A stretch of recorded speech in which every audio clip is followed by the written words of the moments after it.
ધોરાજીના Jamkandorna road પર એક યુવાન પર હુમલાની ઘટના બની હતી, જેમાં આ ખૂની ખેલ ખેલતા યુવાનનું મોત નીપજ્યું હતું। ત્યારે સામાન્ય ડ્રાઈવરની હત્યાના આ મામલામાં આરોપીઓના 1 દિવસના રિમાન્ડ મંજૂર થયા છે।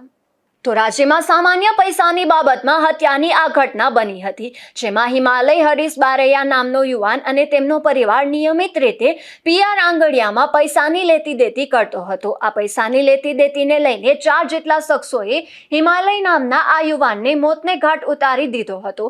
વાત જાણે એમ બની હતી કે આ હિમાલયના કાકા પરેશભાઈને ₹3,70,000 જેવી રકમને લઈને આંગણિયા પેઢીના માલિક ભગીરથસિંહ જેઠવા સાથે બોલાચાલી થઈ હતી। જે મામલે પરેશભાઈનો પુત્ર વિવેક હાઈવે રોડ પરથી પસાર થતા તેને રોકી બુલેટની ચાવી અને મોબાઈલ ફોનની માંગણી કરી હતી।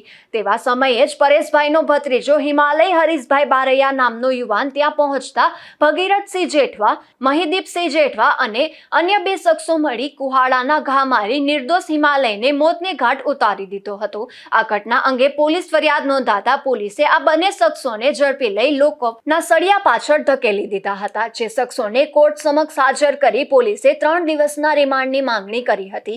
જે મામલે કોર્ટે તારીખ 1 એપ્રિલ પર સુનાવણીનું જાહેર કરી આરોપીઓને જેલ હવાલેનો હુકમ કર્યો હતો।